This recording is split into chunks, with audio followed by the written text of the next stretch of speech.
Welcome back. Hope you're all settled back on the couch nicely. I'm still chatting away to Rayanne, and we've been talking too much in the break because the upside is there's an upside to every sad story. You turned your life right around, didn't you? True. How? True. Well, the night that I sat down and wrote down my goals, I mean, the goals that I had were pretty out there. One of them was to buy a new house in the city, so I would force myself to get back into circulating with my friends and family. Second was buy a BMW coupe. Third was to get a career in medical sales. And fourth was to go to Europe. Okay, it's just same old bucket list. That's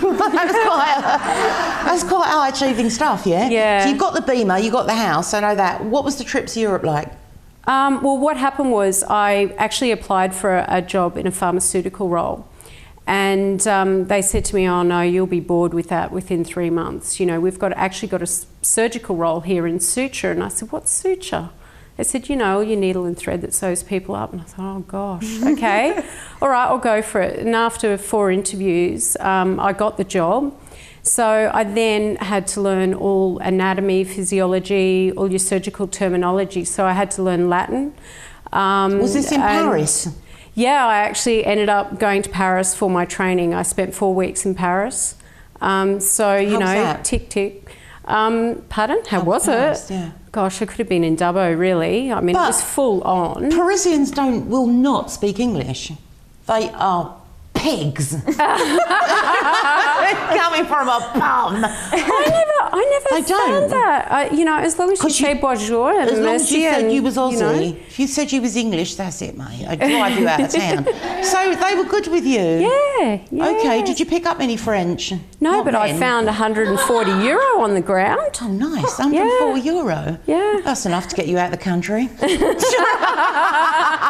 Sorry. So what came after Paris? Not much of a francophile.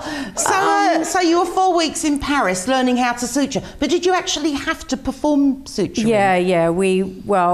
We actually were in operating theatres, so we were doing learning, you know, what needle goes where and what suture material goes where, because you've got all different absorption profiles with your sutures. You've got permanent, and then you've got... So you're not squeamish then? No. But where did that lead you? Because that's led you to something else in medical. Yeah, now I'm working in orthopaedics with antibiotic-loaded bone cement for hip and knee surgery. Antibiotic That sounds... Biotic. bone cement. Unreal. They actually cement the hip. How come, hang on, it's got to move? Yeah. Well, you know, when they do a hip replacement, they'll either do an anterior, posterior incision and then dislocate the hip and pop the femoral head out and saw that off and then ream down into the femur. So you studied all of this? Yeah. Far out, because I'm a beautician and I know that it was just cranial study and the hands and the feet, and that was full on with, and I enjoyed the anatomy and physiology. Yeah. But for what you did, that is really full on training. Yeah. So how long did it take you to train? Well, I mean, look, your training is ongoing. You know, there's always new technology. You're constantly learning. For this role, I went to Germany for my training. So, yeah, you're always learning about, you know, infection and what antibiotics can work synergistically with other antibiotics to... So this, what were you doing prior to writing the book and the demise of your brother? Prior to that, I was in telecommunication sales. Wow, so you've made a complete drastic move, Yeah. and you really love it, don't you? Love it. But interestingly enough, when I met you at the, I just want to touch briefly on this, is that when I was with a girlfriend at this sporting do, and you were with a girlfriend, so we gravitated together because it was other like couples, and we got chatting, and they were both good-looking blondes and blah blah blah.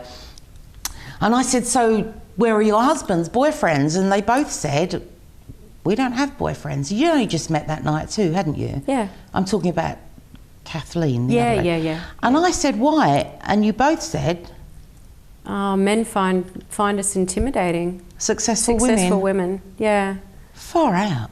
Yeah. So, but maybe, do you not think you're talking to the wrong guys? Like, if you talk to a lawyer, would he be intimidated? Oh, no, probably not. So you're talking to the wrong guys. You need to come out with Anne.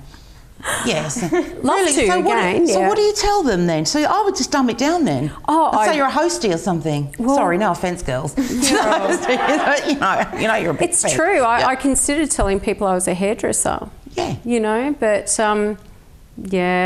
look, I need the intellectual stimulation, you know. But men love talking about themselves. So you just got to say, oh, me, no, just a hairdresser, and what do you do? And they're on a roll. Aren't they? They're on a roll. Just ask them questions. True. And get some sleep while you're drawing on. Okay, so what do you tell them? So if a guy says, hello, you're gorgeous, you're blonde, blah, blah, blah, what do you do? I mean, it's quite a complex answer. Seriously, I don't get asked out. They don't. I think they just assume that I'm probably taken or something, so... There should be a So bracelet. you've always got to make the move.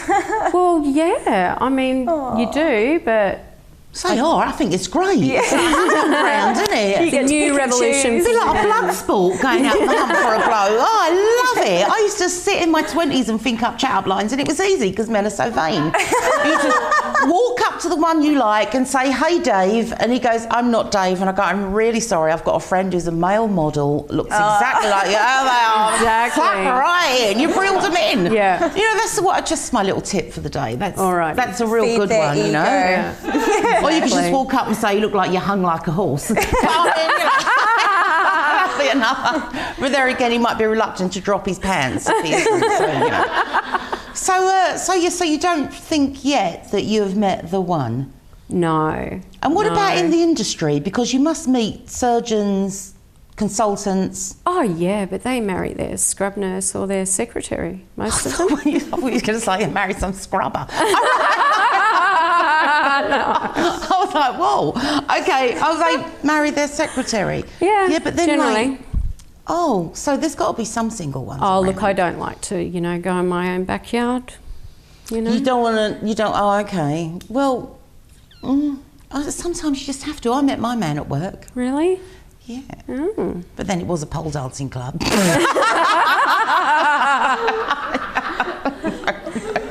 an accountant. Can you imagine? Shoved my mufta in his face and that was it. We fought the hole. But, okay, look, it's time for this week's Top Bloke.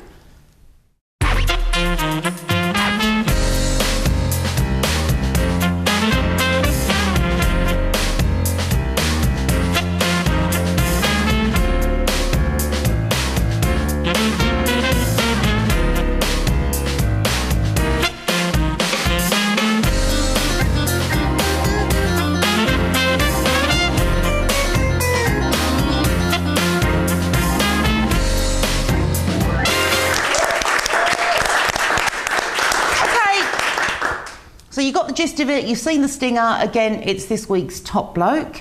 And we do have a picture of this week's Top Bloke, and it's the gorgeous Sean Conroy, sent in to us by his girlfriend in Ipswich. And I have to agree, he is absolutely gorgeous. He hasn't actually done anything.